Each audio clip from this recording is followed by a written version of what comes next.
meeting to order, right at 5 o'clock, right on time. Welcome, everyone. The board did meet in closed session today, and we have a reportable action. In closed session this afternoon, Superintendent President Stan Carrizosa recommended to the board of directors that the director of the Learning Resource Center be released from her appointment as an educational administrator. The director of the Learning Resource Center's appointment is scheduled to expire on June 30th, 2013. The board had a roll call vote, and the result was a 5-0 in favor of releasing the director of the Learning Resource Center from her appointment as an educational administrator. The board further directs that Superintendent President Carrizosa or his designee proceed with any and all processes and procedures that accompany this action. Daniel, can you lead us in the class?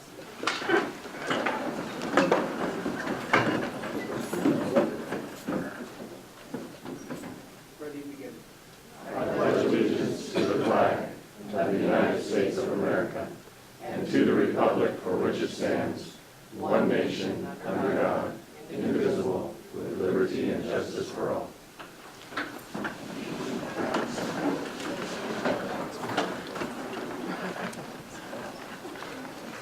Okay, the next item on the agenda is public comment. Do we have any public comments concerning items on the agenda?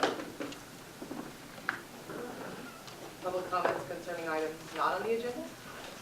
Okay, sure. Please state your name for the record. Point of order, I have a question. I'm not sure where, I would like to speak, but I'm not sure where to speak. Whether I'm going to speak at the point that something's on the agenda or Okay. when it comes up. If you have a question, Sharon, on anything that's on the agenda, she's going to give us the opportunity to speak in the public comment section on any items that would be on the agenda. Right. Or any items then that would not be on the agenda. But it happens during the public comment section. Okay. So, Sharon, do you want clarification if you were on or off the agenda so you know if you should go? Because I did go past on already, just in case. Right. She did ask if anybody had any public comment for items that were on the agenda. Would you like to comment on an item that's on the agenda? I can't tell where it is. I'm assuming that when Michelle speaks, that she will be. So I'm not on the agenda, but it is something in my report, so I So assume am I that gonna- either way. Then I can talk after you? Sure. No, not after me, before me. Right. Now? Michelle will give her her Academic Senate President report. And if you want to comment on anything that Michelle's going to talk about, you could do that following Ms. Andrus' comments. Okay.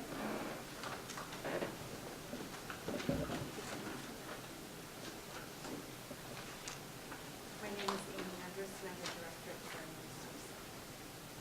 I was misinformed in writing of my rights regarding the renewal of my employment. Because I was misinformed of my rights, I'd like to ask that the recommendation today in the session be removed from the agenda until I'm informed in writing correctly of my rights. Do you want to speak to that, John? You want me to? Maybe you should. Okay. If you were informed that you as a employee would have an opportunity to address the board in closed session as a recommended non-reelection of a probationary employee, that was a miscommunication on our part, but it doesn't change the fact that that's not the right of an employee as a probationary employee under the condition of non-reelection. So while it was misinformation on our part, it doesn't change procedurally what happened. It wouldn't give you any different right otherwise. As a probationary employee coming in, being considered for non-reelection under a without cause provision, you don't have the opportunity to meet with the board. It's not your right under the law. May I be informed of that in writing? May I make that request? Certainly. May I at least read a statement in open session? May I do that now?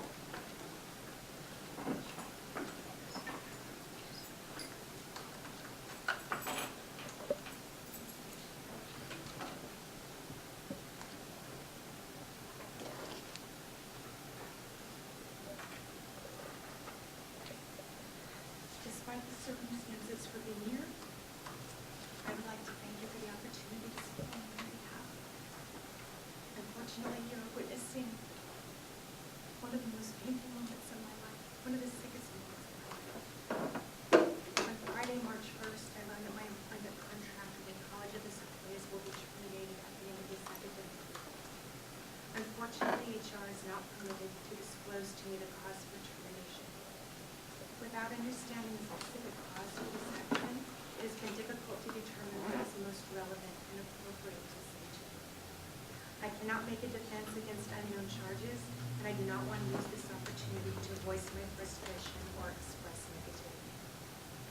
The most I can share with you is my experience at COS and the questions that leave me in a state of speculation. First, I'd like to describe my qualifications for the position for which I was hired. I have 2 master's degrees. One is in the field of library and information studies, which is the professional qualification for librarians. I'm also a doctoral candidate in public sector management at the University of New York. I have 14 years of professional library experience. For 2 years, I was employed by the British Library. The remaining 12 years, I was employed in educational systems, California State University and University of California. Most recently, I was employed at a federal college in the United Arab Emirates, where I was charged with the oversight and administration of library services for the graduate divisions of 17 campuses located throughout the Emirates. I have authored several peer-reviewed journal articles in the field of librarianship, and I've been invited to teach librarianship skills at universities in Mexico, India, and Armenia. Presently, I serve on both national and regional committees of various library organizations, including the National Library of Medicine, the Association of College and Research Libraries, the Academy of Information Professionals, and Librarians Without Borders. I have a certificate in evidence-based research practices from Tufts University, a certificate in executive leadership from Cornell University, and TESOL certification to teach English as a second language. Finally, though the majority of my work experience comes from 4-year institutions, I have a diverse range of experiences directly from College of the Sequoias. I was a COS student from 1985 to 1987. I was also a COS adjunct art instructor, and my first job out of library school was as a COS adjunct librarian. Nevertheless, on March 1st of this year, I was told that I am not, quote, a good match for COS, unquote. After the LRC staff learned of my termination, I was faced with very emotional reactions. I was told, quote, it figures, the best boss I've ever had. And from someone who has worked for several COS library directors, you're the best director we've ever had. And from a 10-plus years COS veteran, the only director who knew anything about communication. I've received unanimous support from the LRC staff as evidenced by a signed letter of support submitted to Dr. Vidalena. I've also received numerous offers of letters of reference from COS staff outside the LRC.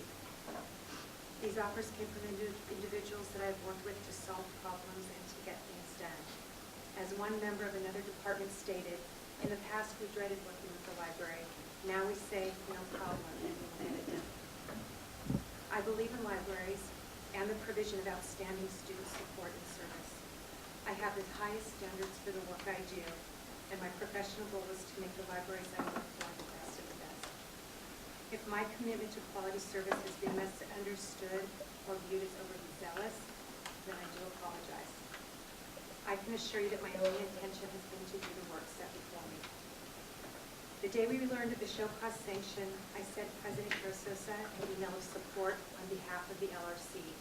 I let him know that we were committed to doing the work set before us, and we look forward to a positive and productive future. But now my contract is terminated. I have a record of accomplishment in the library, but no one ever inquired about it. I have the unanimous support of the LRC staff, for which I'm grateful, but they were never consulted about my competence or leadership. So now I'm left with what will become the great mystery of my professional life. What did I do that was so egregious?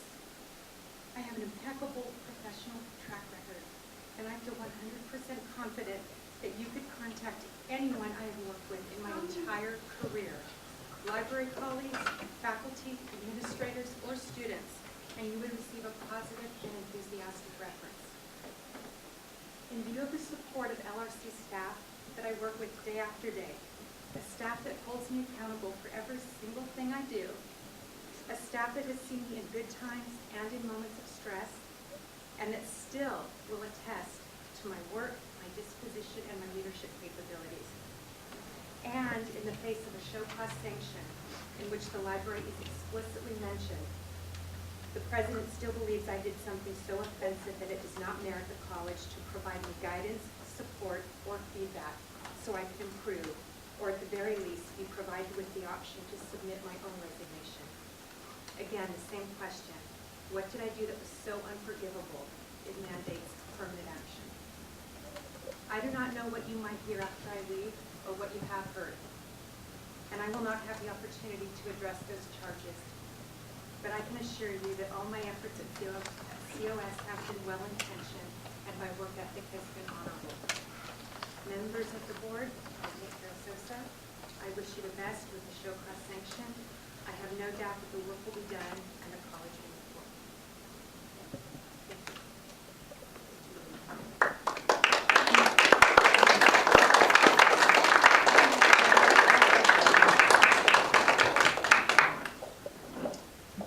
Do we have any other public comments concerning items not on the agenda?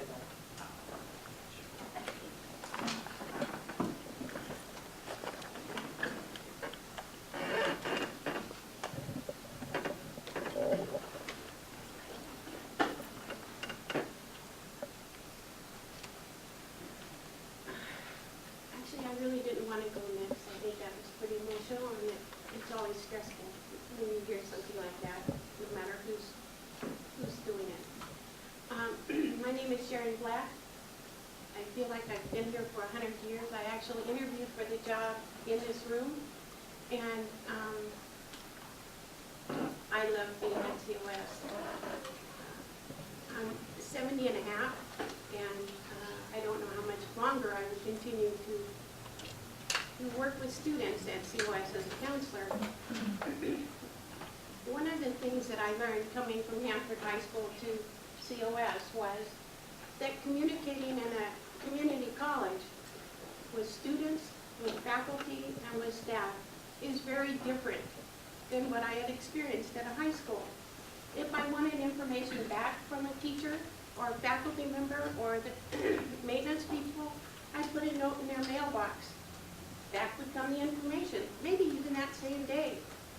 And I was doing a project of doing a reentry program, and so I wanted to get input from faculty and certificated.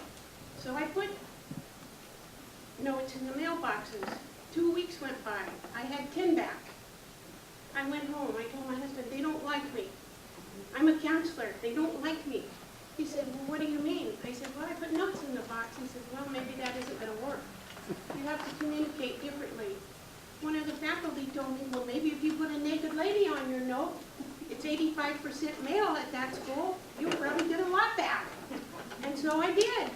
I put two, a naked caveman and a naked cave lady in cartoon form.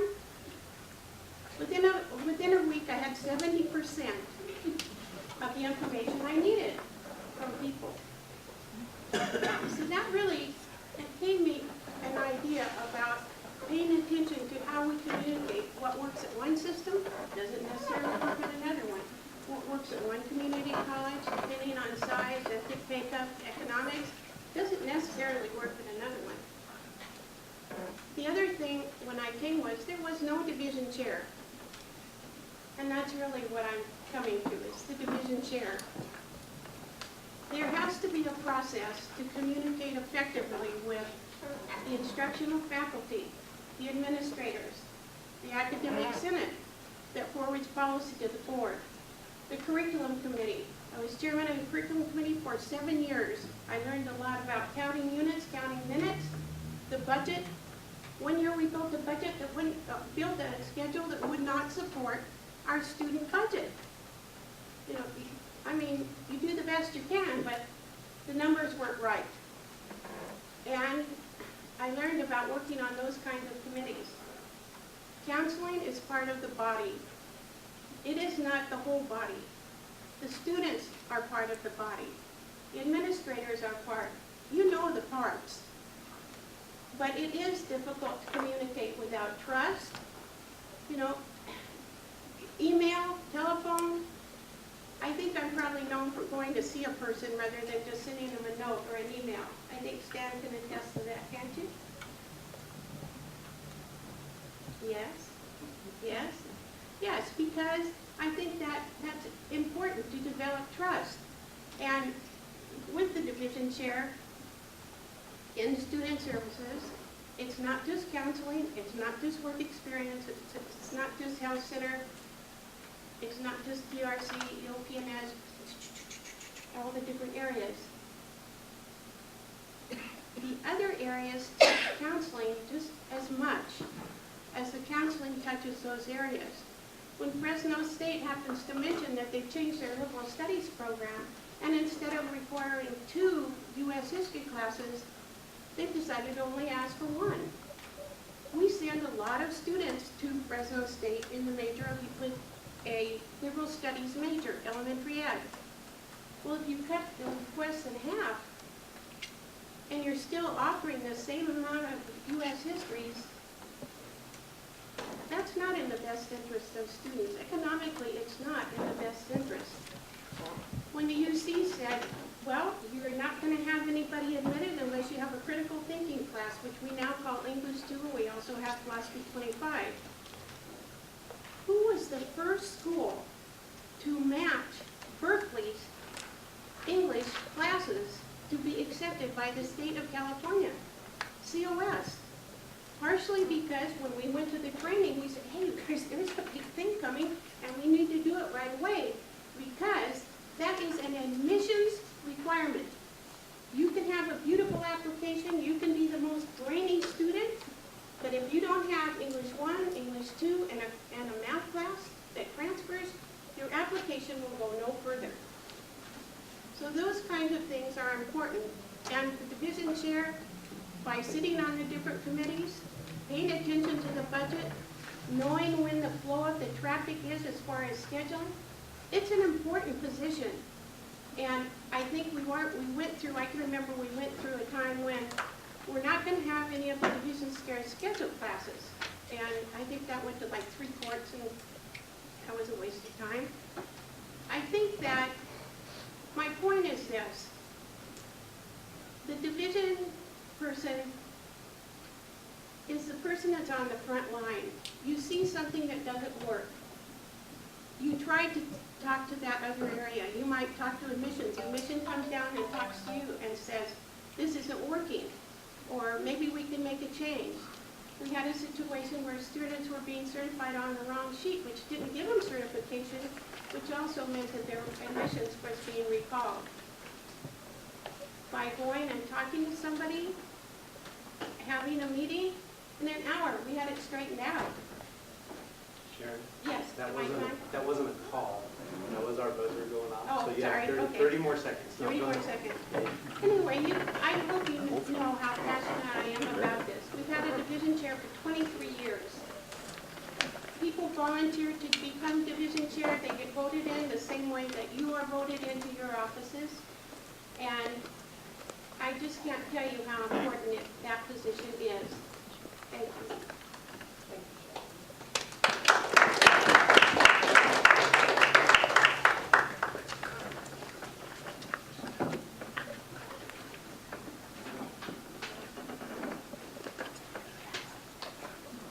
Hello, thank you for allowing me to speak.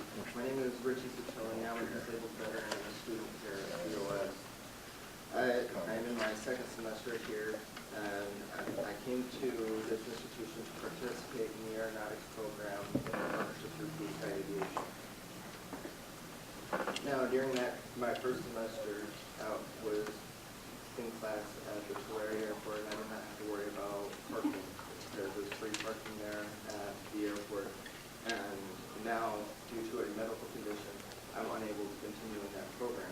So I've transferred majors, and I'm now a graduate student. Sorry. 5 minutes?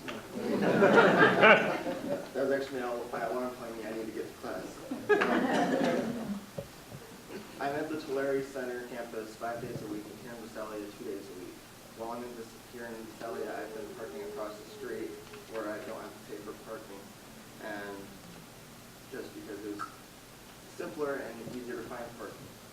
Down in Tulare, it's not so simple, because you got a large parking lot and not a whole lot of parking off campus.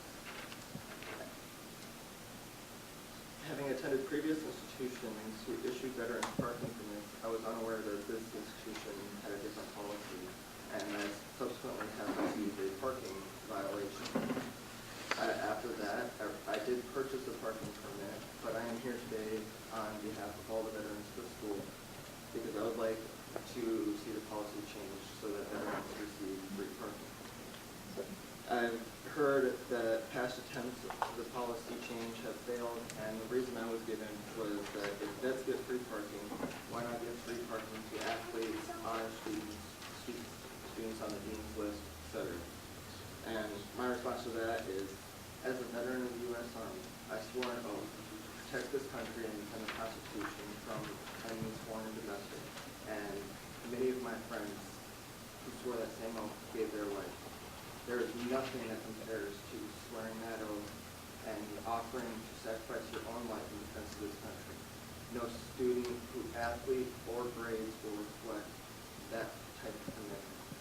And so I would like to suggest a modification of the parking policy to grant students who serve their country honorably free parking while they are registered as a full-time student at COS.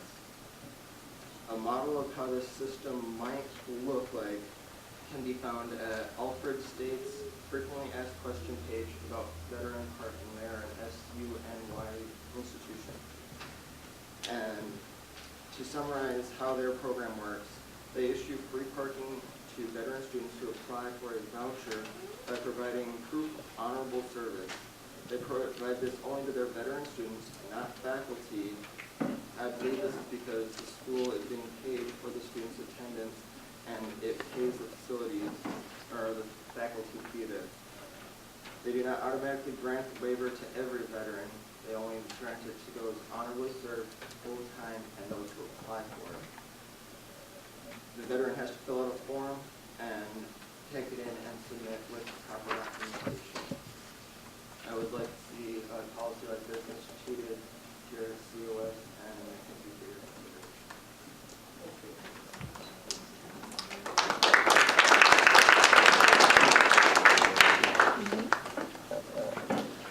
Do we have any other public comments concerning items not on the agenda?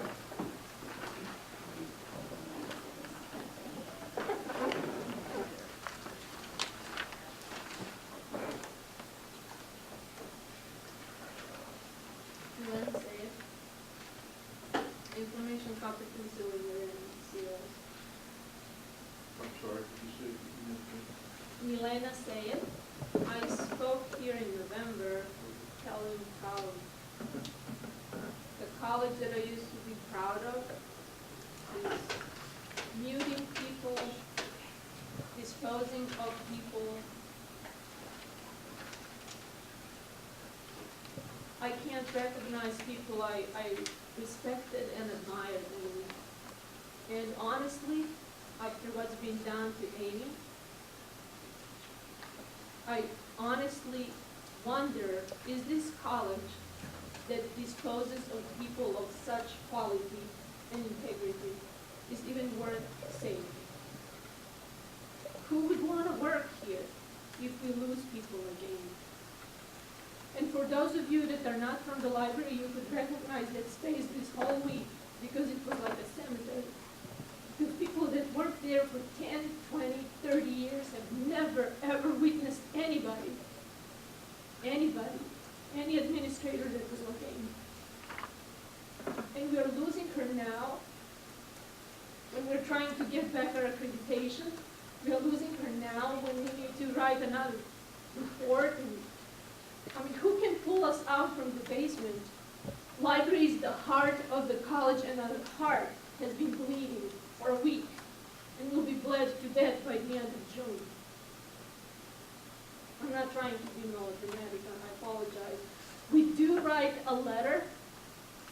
It was presented to Vice President of Academic Instruction.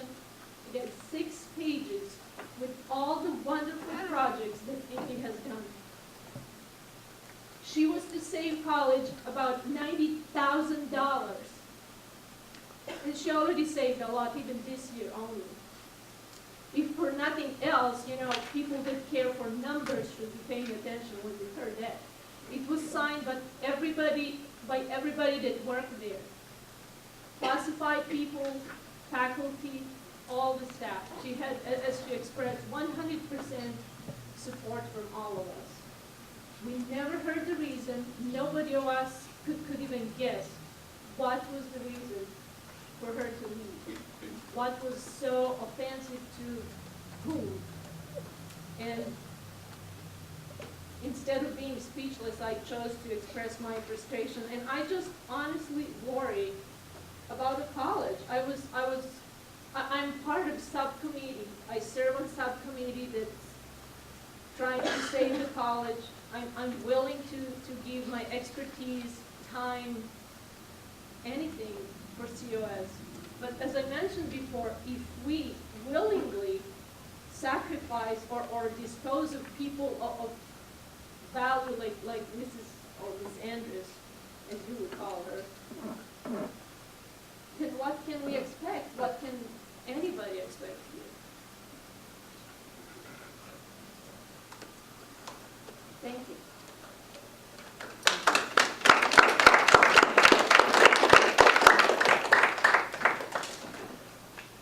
Do we have any further public comments concerning items not on the agenda? Point of information question, and this comes from Sandy Hodges. At the last study board session, you voted not to renew the lease at the church for the CPC. And her question to me was, can you do that kind of voting at a study session? Yes. Is that, okay, so it does not have to be done at a board meeting? A study session is a board meeting, and it was agendized as a public board meeting, and it was listed under that study session topic as an action item. As an action item, so you can take at study sessions action items. Thank you. If it's on the agenda.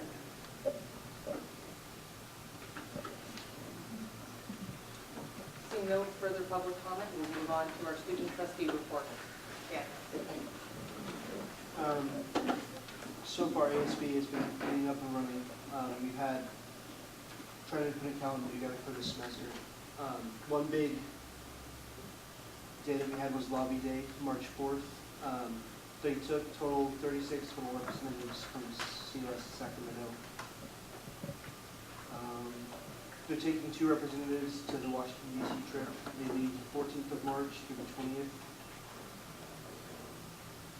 The campus newspaper is setting up a president's forum. I don't know the date, but they said it's going to be in April.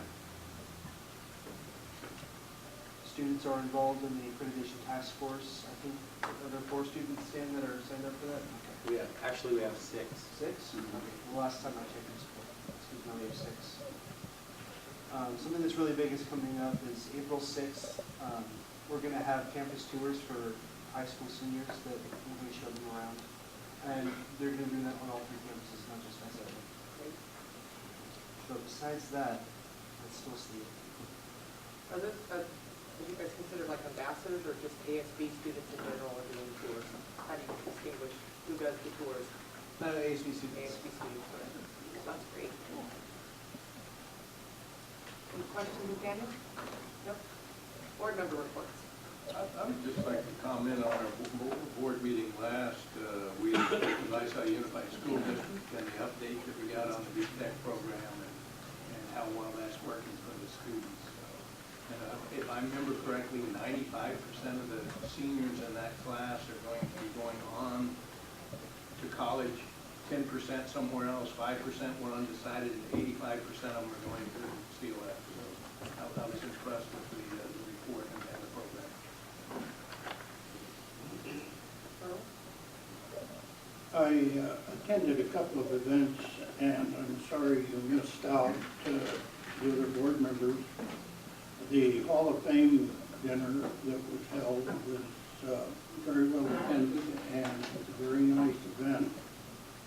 And the other thing was the CTA board recognition dinner at the Marriott. That was a very good event, and you missed out on a great New York State dinner. So for those of you who want something out of CTA, you need to attend those meetings that they do annually. And it was a very nice meeting. Any other board member comments, reports? I'm going to disagree with Greg. Our meeting with Visalia Unified School District was I think, very fruitful to the college that we communicate with our high school districts and what they're doing, and make sure that as a college we're staying as a board in tune with their board and the needs of the community, and we serve more than that high school district, but it becomes very valuable, especially during these times when budgets get tight, students don't know where to go or what their options are. It's so important that we stay in communication so that we can provide the best opportunities for our students here locally. Accreditation, no, sorry, foundation report, Mr. Ray. Lori, one thing I was really impressed about Visalia Unified is they're taking student success seriously and had tremendous success. Steve, are you feeling better? Yeah.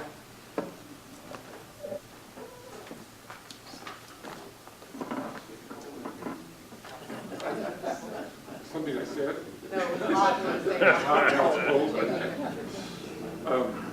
We have a couple of events coming up and plan for a Visalia chapter, a major fundraiser for the year. But first, Skip Barwick of the Tulare chapter is hosting all of the board members at his home on April 10th, and all of you are invited as well. It was an attempt to get everybody together with their spouses and get to know each other better. This one is in Tulare. Yeah, you get an invitation. We are in the process of reading scholarships. The various committees should have received them electronically, or if they have not received them, will in the next 2 weeks. Scholarship night is May 9th. We're going to do something a little different. The actual award ceremony is the 7th, but we're going to attempt, at 7 p.m., but we're going to attempt at 6 p.m. to have a reception for the recipients and the donors, so that these people get to know each other prior to the way it has been in the past. You just receive the envelope and sit down, and that's the only interaction. So we hope to create some kind of bond between the donor and the recipient. In the next 2 weeks, all of the chapters will have met, and the executive committee will meet March 19th afternoon. We are in the process of planning with the Visalia chapter. We should put this date down, May 25th. It's a Thursday evening. You will receive more information. It's the COS Regatta. And we are planning an event at the home of Stanningsville Chapmanville Mill Creek. And it is going to be, when you arrive, we will be selling sponsorships of various little boats, and we're going to put them in the water upstream, and whoever boat wins, as it goes under their bridge, we will have betting on those boats, and I think it'll be a fun evening. It's a casual evening. We hope to bring a lot of younger people out to the foundation event. So that is May 25th. Any questions?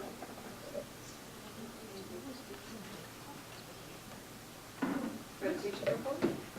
Is there a prize? Is there a prize? Yeah. I haven't determined that yet. But you got. I'm taking my student for the winter prize. Yeah.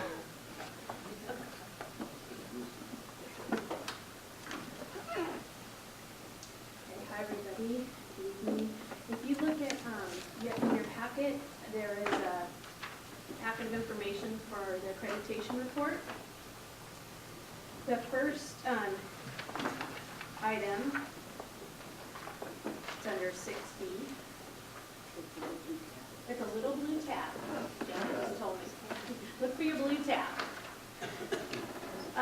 Is what I'm going to do today. This is the first time that we've met as in an official board meeting regarding the accreditation since our order of show cause.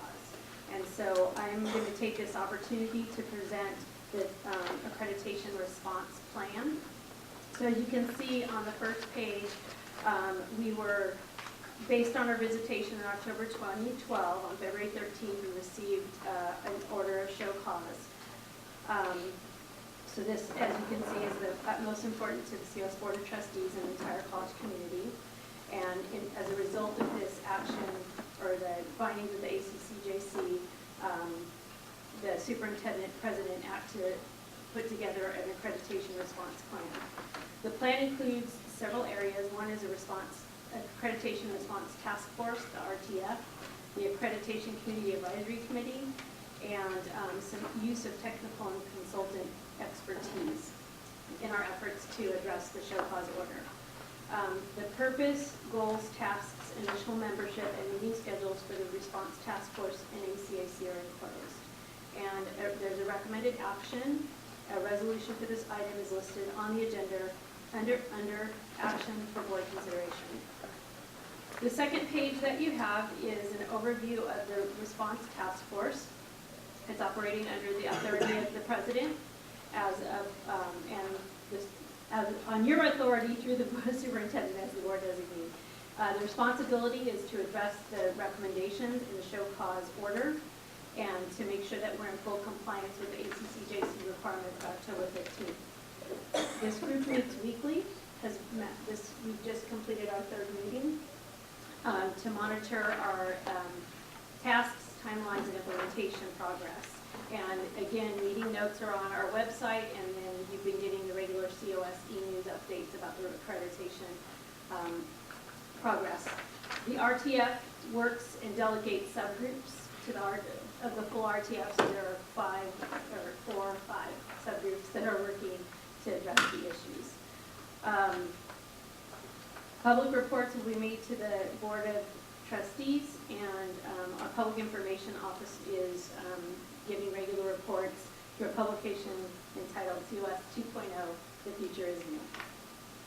On your next page, you can see the list of the task force appointees. There are 40 appointees from faculty, staff, management, and students. And so that's the list of the 40. I'm not going to go through all the names, but you can see at the front. Were they appointees or volunteers? Appointees from the president, but it's voluntary, so they were asked to participate based on the recommendation or the appointment by the president, and then they volunteered to participate. So they had the right to say no? They did, and a couple people did say no because of time conflicts or class conflicts, things like that. So there were a couple people that were unable to participate. But those people are actually participating through subcommittees. Those that were asked, they're all still participating through subcommittee participation. On the next page, you can see there is a list of the subcommittees. There's Standard 1 on institutional planning and effectiveness, and there's 6 committee members. Standard 2A, there are 11 committee members on the subcommittee, which is on student learning outcomes. Standard 2B and C is on student support services, service area outcomes. There are 10 committee members. Standard 3 is on resources, and there are 6 committee members. Standard 4 on the next page is on leadership and governance, and there's 7 committee members. And then we are also, as part of the show cause order, required to put together a report of closure. So what our plan is to close the college if we are unable to meet all the requirements. That being said, we are fully confident that we will be able to meet all of the requirements and that we will not close, that we are required to put that together, and Superintendent Karasesa, and Vice President Calvin are putting that closure report together. The next page discusses our Community Advisory Committee. It's the COS Accreditation Community Advisory Committee, ACAC, and they're a group of community members from the 3 areas, Hanford, Tulare, and Visalia, that were also asked to participate by the president.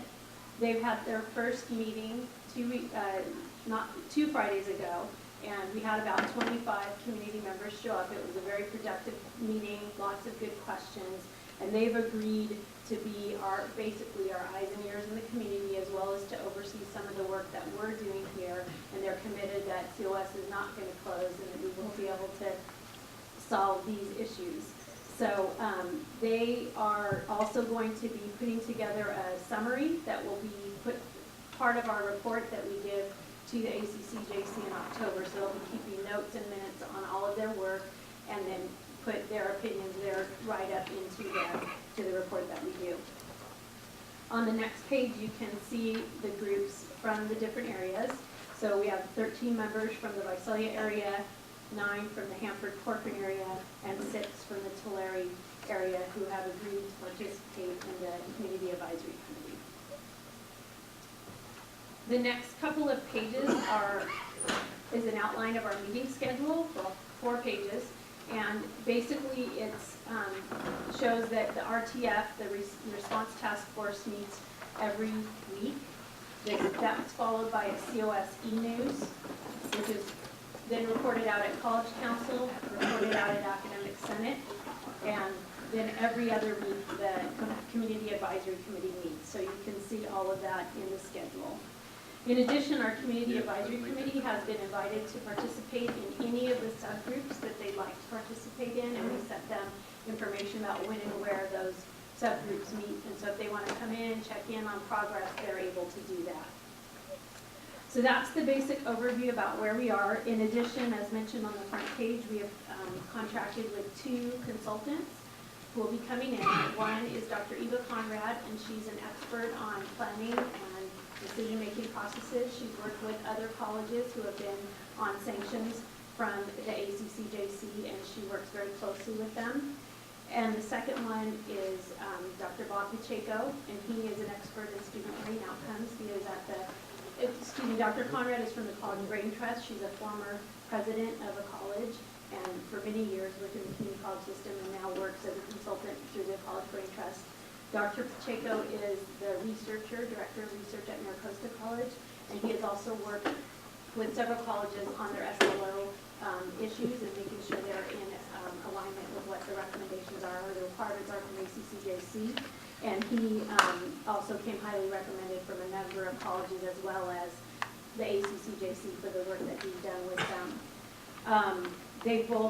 Dr. Conrad will be here this week, and Dr. Pacheco already had his first internet meeting with his team on Friday. He is in Los Angeles, and so we were able to do an internet communication with him. So we have those 2 people coming in, and in addition, we will be, several of us will be taking a visit to Cuesta College on Wednesday to meet with their president, their Academic Senate president, and their marketing people, and their vice president, and their accreditation liaison officer to talk about the steps they took to successfully move off of show cause. And in addition, Superintendent Karasos and I have had a chance to have a conference call with Dr. Barbara Bino and Dr. Susan Clifford from the ACCJC. Dr. Bino is our direct contact that Superintendent Karasos and myself as the ALO, we have an opportunity to speak with her. We will be meeting regularly with them via phone and in person when we can. So that's the general overview of where we are. We've been working really hard. We have an incredible group of faculty, staff, and students who are committed to making sure that we address all of the requirements from the report and to make sure that the college stays open. Mr. Sherman. My understanding is one of the consultants helped Cuesta get through their issues. Yes, Dr. Conrad was their consultant, and she came highly recommended by them, but she also has worked with several other colleges that were on sanctions, that highly recommended by Cuesta. Jennifer, I'm sure that as a team, all of you have certain, and of course with Stan's guidance, you have your targets that you want to meet, and you're going to be measuring your progress. But is it going to be the consultants that you bring in that are going to be, or Barbara Bino, does she offer advice to make sure that we're moving that way and we'll have time to meet the goals that they require of us by the target date? Yes, at the beginning of our conversation with Dr. Bino, Superintendent Carasosa gave her a 15-minute overview of every single step that we were working on. He talked about everything that I just spoke to you about and all of the work that the subcommittees have been doing, and as well as the consultants. And she was very positive, confident that we were moving in the right direction, agreed to do at least a monthly conference call with both of us, and so we can give her regular progress updates and she can give us feedback to make sure we're moving in the right direction, and she was very amenable to that. In addition, both of the consultants have been through this process with colleges, and so they'll keep us on track. Dr. Conrad specifically on the planning and decision-making, and Dr. Pacheco specifically on the student learning outcomes. I guess my other concern is sometimes we tend to have different markers than those that are actually doing the accrediting, and I guess I wouldn't want us to miss the target. But I know the consultants are being brought into that reason. I'm confident that you can do it. I guess I'm just making sure that our target, if we're moving towards it or if we get off of it, there's somebody there that. And we do, each of the subcommittees is developing timelines, and so they'll be, when they're here this week, they'll be able to look at the timelines, make sure that we are be able to get everything done in the next, well, really, we're looking at June for our timeline. Everything needs to be done by June because then we have summer break, and when we get back, we have to be implementing everything. So in the fall, it will be full implementation, but all of our plans, all of our work really needs to be done by June. We'll spend summer writing, editing, drafting, and then be ready to implement full implementation, training, workshops in the fall. Okay. And we'll have the, just for clarification, the report will be due in October, and which means it needs to come to Senate, College Council, the board in September, and so we're talking, everything needs to be done by August, and then we'll have a visit in November. It will go to the ACCJC meeting January 14, and we would get our results of that in February 14. Any other questions? Jennifer, regarding the Community Advisory Committee, I'm just wondering if you've got any sort of feeling from their, either from their questions or comments as to what they thought about this process, or for lack of a better term, the mess we got ourselves into, whether they were upset at us, whether they were there to help, or just their kind of their feeling in general. They asked really, really good questions. They were very, you can tell the group of people that were very familiar with the college, and they asked very similar questions to those that our faculty and staff and people here at COS asked. The big question, how did this happen? And so we were, Superintendent Carasosa was able to explain the process of accreditation over the past 6 years and why we went from being off warning to show cause. They asked questions about how we're going to resolve the issues, and we were able to share all of the details that we've shared with you tonight. They asked, of course, what happens to students' transcripts and these kinds of things. What's our communication plan with the high schools? So Superintendent Carasosa has actually worked with our student services staff as well as our Southern Unified School District, and he is meeting with every single high school in all of our feeder areas with their faculty and their counselors, and he's already done probably about 10 of them. He had 2 today, and he's meeting with every single high school, so that was one of their questions. I can't think of the other questions were. I think their general feeling, board member Nunes, is that they were there out of support for the college, care and genuine concern for the college. I really didn't get a sense of anger or frustration. They're a combination of public and private sector folks, and they understand processes and accreditations, and they were just anxious to help, wanting to know that we had a plan in place and how they could help with that plan. So I think they'll do a dual role.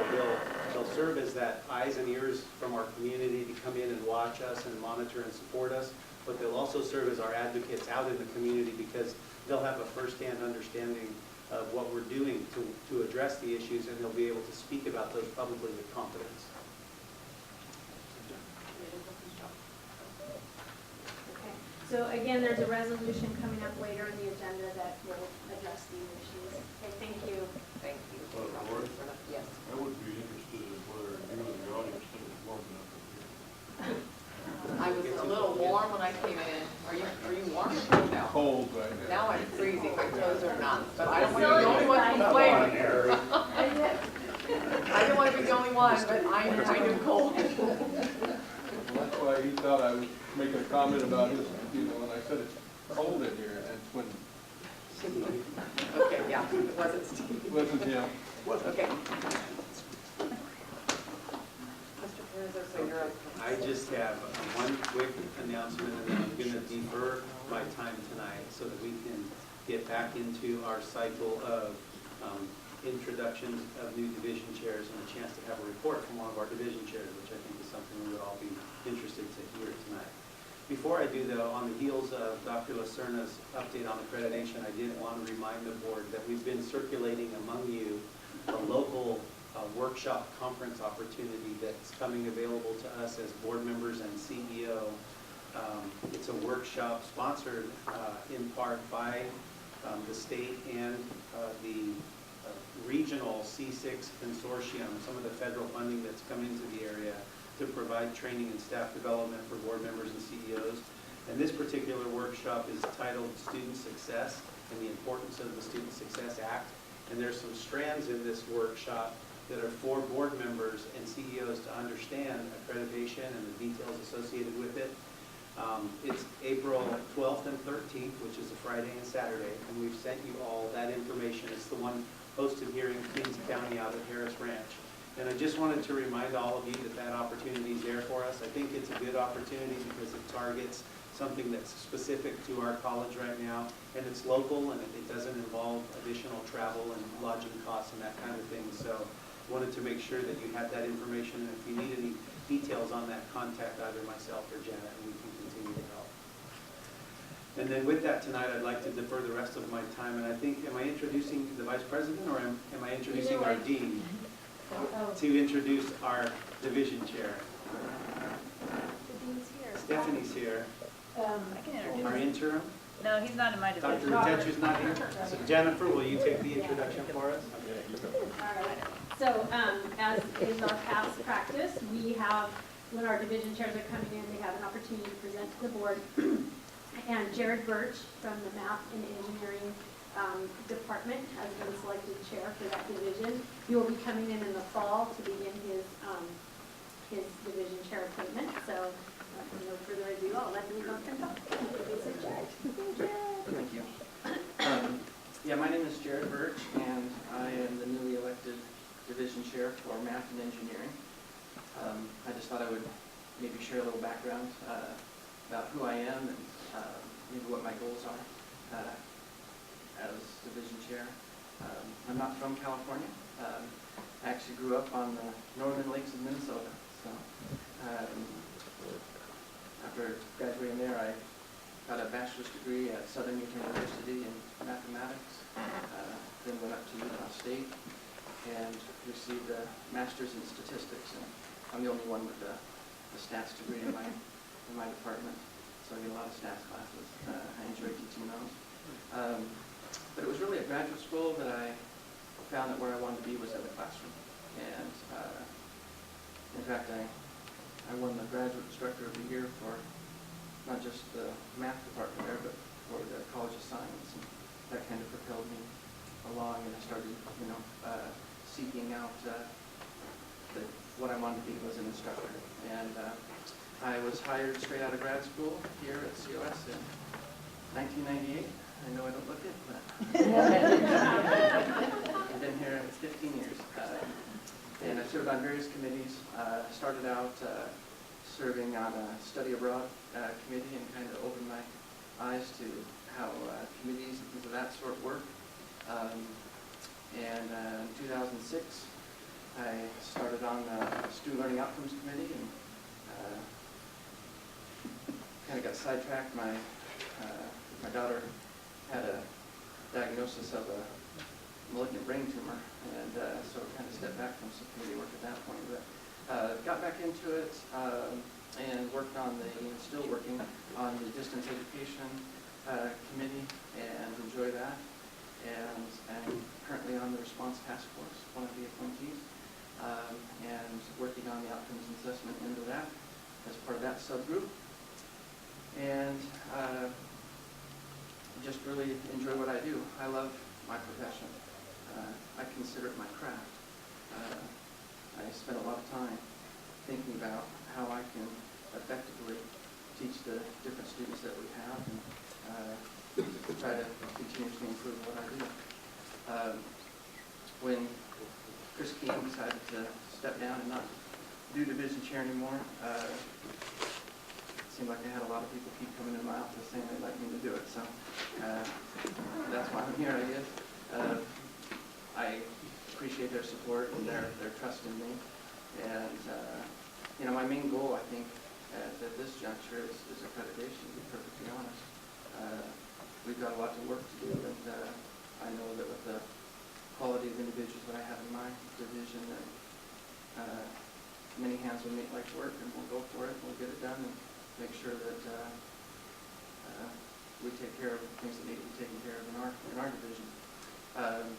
And we have hiring going on. I'm hiring a couple positions, and we'll have to work with that and do some training and help those new faculty members get acclimated.